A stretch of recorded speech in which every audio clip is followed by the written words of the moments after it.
No dia 5 de dezembro de 2013, esse ano fará 9 anos, morre Nelson Mandela. Morre ou fica? Morre aquilo que é apenas o corpo de Nelson Mandela. A obra, o legado, a herança, o exemplo, em nós permanece. 18 de julho de 2022 é o Dia Internacional Nelson Mandela, estabelecido pela Organização das Nações Unidas, para que cada pessoa e todas as pessoas não deixemos de ter um exemplo do que significa a esperança viva, o fazer o seu melhor naquela condição que tinha e não desistir. 18 de julho de 1918, nasce na África do Sul Nelson Mandela. Um homem que tem uma exemplaridade na vida e que tem um legado estupendo. Uma pessoa que, de maneira alguma, não deixa de representar um dos modos melhores de ser humano. 18 de julho de 1918, nasce uma pessoa que, sendo de uma família um pouco mais protegida, pertencendo um pouco na sua comunidade de origem àquilo que seria entendido como a liderança política, vive na África do Sul, se forma em direito, se torna um advogado, mas, jovem ainda, decide que ele não vai apenas passar pela vida, que ela vai ter quando ele deixar de estar, como deixou de estar presencialmente em 2013, essa vida vai tê-lo como marca, como um sinal, como uma trajetória de alguém que foi capaz, sim, de fazer o seu melhor na condição que tinha.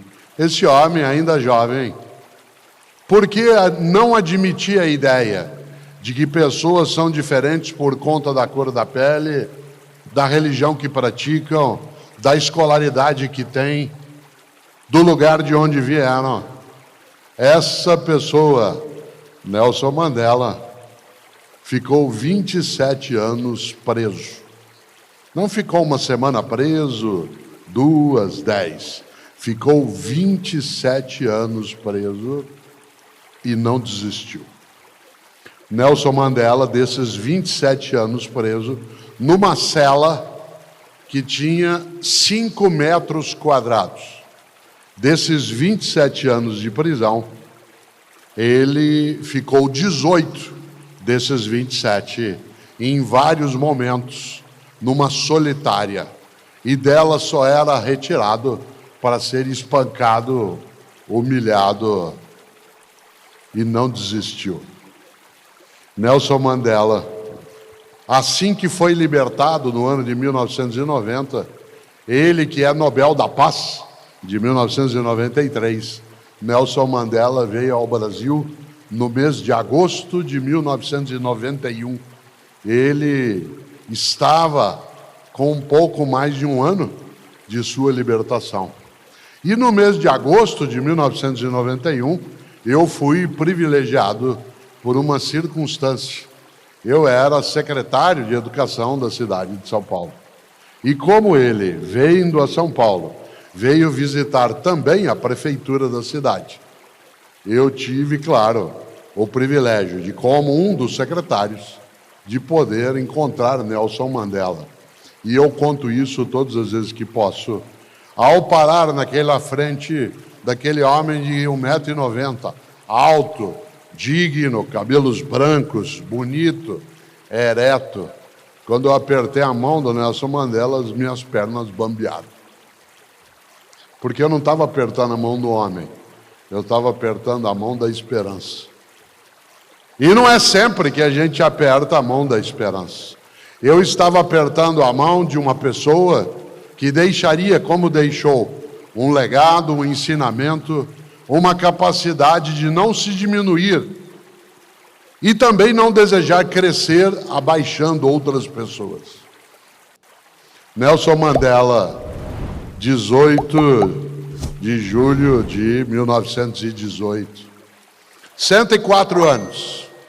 Quando o corpo dele pereceu, em 2013, se poderia dizer de modo equivocado, e isso que eu vou dizer não tem a ver com religião. Religião é uma decisão de cada pessoa, se tem ou adota. Estou falando como obra.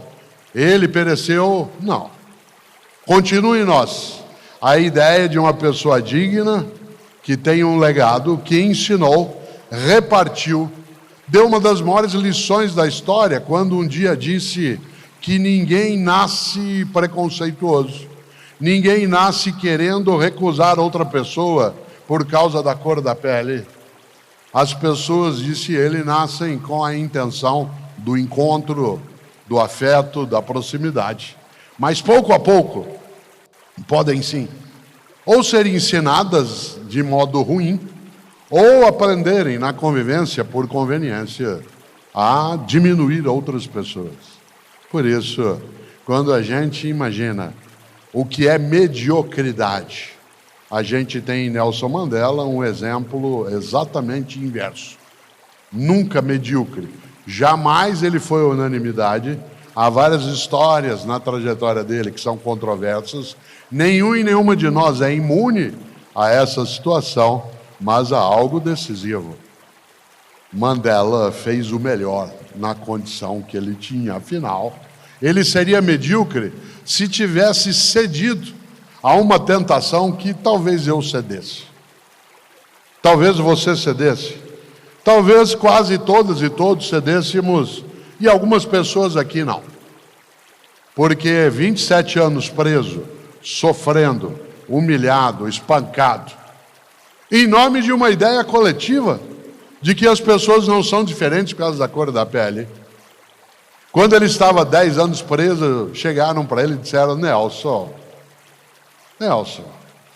assina o documento, reconhece a diferença. Para quê? E ele não desistiu. Nelson, faz 18 anos que você está nessa cadeia. Para quê? Deixa. A vida é assim, uma hora acaba isso, o apartheid. Ele não desistiu. Nelson, faz 25 anos que você está preso, numa cela de 2 metros por 2,40. Você não consegue se mexer direito. Você não tem cama, faz 1/4 de século, dorme na palha, é espancado, humilhado. Para que isso? Deixa.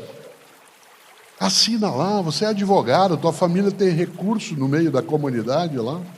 Ele não desistiu. Ele ficou 27 anos. E quando saiu com a espinha ereta, a cabeça erguida, como diz o poema. E é claro que agora na cidade de Campinas, no dia 18 de julho de 2022, a gente fala do Mandela vivo. Esse Mandela vivo, ele está vivo sim, porque em nós vive a possibilidade da nossa admiração. Admirar pessoas que são capazes de, tendo um ideário, um propósito, algo a nos ensinar, passou adiante. Você sabe, a palavra ensinar, no latim insignar, significa deixar uma marca em alguém, deixar um sinal em alguém. Nos marcar. Nelson Mandela marcou a nossa vida, a nossa história. Entre as grandes personalidades do mundo contemporâneo, Mandela, sem dúvida, é decisivo.